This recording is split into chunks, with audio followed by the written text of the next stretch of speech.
बिहार में चुनावी तारीखों का अभी ऐलान नहीं हुआ है, लेकिन राज्य के सियासी दलों में सियासी जोड़ तोड़ और दांव-पेच का खेल शुरू हो गया है। इसके साथ ही सभी दलों में सीट शेयरिंग को लेकर भी माथापच्ची का दौर जारी है। खासतौर पर एनडीए में सीट शेयरिंग में खींचतान देखने को मिल रही है। दरअसल ऐसा कहा जा रहा है कि एनडीए के सहयोगी चिराग पासवान करीब 40 सीटें मांग रहे हैं, लेकिन सीटों का बंटवारा हो पाता इससे पहले चिराग के एक ऐलान से एनडीए की मुश्किलें बढ़ सकती हैं। सूत्रों की माने तो एलजेपी-आर के प्रमुख चिराग पासवान अपना अलग से जनता के नाम संकल्प पत्र जारी करेंगे।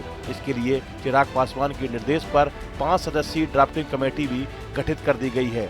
कमेटी के एक सदस्य के मुताबिक चिराग पासवान ने नया बिहार, युवा बिहार व विकसित बिहार बनाने का संकल्प लिया है। इसी के आधार पर पार्टी द्वारा संकल्प पत्र तैयार किया जाएगा। हालांकि एनडीए इस चुनाव के लिए अपना संयुक्त घोषणा पत्र जारी करेगा, लेकिन चिराग की अलग राय ने हलचल बढ़ा दी है। बताया जा रहा है कि चिराग के चुनावी संकल्प पत्र पर Bihar first, Bihari first vision document के रूप में जनता से वादों पर आधारित होगा। इसमें युवाओं को बेहतर शिक्षा, रोजगार और नौकरियों के नए अवसर देने से लेकर महिलाओं की संपूर्ण शिक्षा व रोजगार गारंटी देने तक शामिल होगा।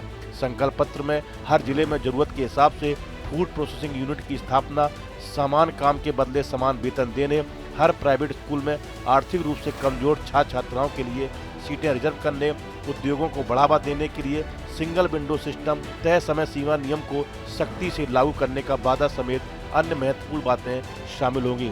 इससे पहले ऐसी खबरें आ रही थी कि केंद्रीय मंत्री चिराग पासवान विधानसभा चुनाव में सभी जिलों में कम से कम एक सीट पर अपनी पार्टी के उम्मीदवार उतारने की तैयारी में है।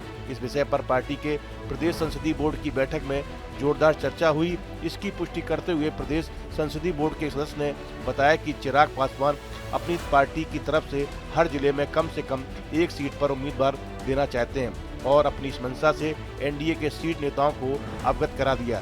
दूसरी ओर राजनीतिक विशेषज्ञों की माने तो चिराग यह सब कुछ प्रेशर पॉलिटिक्स के तहत कर रहे हैं ताकि उन्हें ज्यादा से ज्यादा सीटें मिल सकें।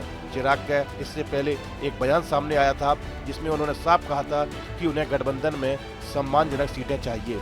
कि अब सीटों के बंटवारे चयन को लेकर भी चर्चाओं का दौर शुरू होगा। शुभ दिनों की शुरुआत है, नवरात्रि की आज से शुरुआत है, तो मुझे लगता है शुभ दिनों में शुभ बातचीत होगी और सब अच्छा रहेगा। हाँ, प्रभु सम्मानजनक ही रहेगा। सम्मान से समझौता करके तो कौन किस गठबंधन में रहा है। वही सूत्रों की माने तो इस बार सीटों का बंटवारा पिछली विधानसभा चुनाव की तर्ज पर ही होगा, लेकिन चिराग पासवान भी इस बार एनडीए के साथ हैं। बीते लोकसभा चुनाव में चिराग पासवान की पार्टी का स्ट्राइक रेट 100% रहा था। इसी प्रदर्शन को आधार बनाकर चिराग पासवान बिहार में 40 से ज्यादा सीटों की मांग कर रहे हैं। चिराग पासवान का ज्यादा सीटें मांगना उनकी राजनीतिक मजबूरी भी है, क्योंकि उन्हें अपने कार्यकर्ताओं का मनोबल बनाए रखना है। हालांकि चिराग को कम सीटों पर समझौता करना पड़ सकता है। इस वीडियो फिलहाल इतना ही। आप बने रहिए न्यूज नेशन के डिजिटल प्लेटफॉर्म के साथ। जहां भक्ति है हर शब्द में, कथाओं में छुपे हैं दिव्य रहस्य और ज्योतिष देता है जीवन को दिशा। धर्म से जुड़ी हर बातों को जानने के लिए हमारे चैनल स्तुति को सब्सक्राइब करें। चैनल पर जाने के लिए इस लिंक पर क्लिक करें।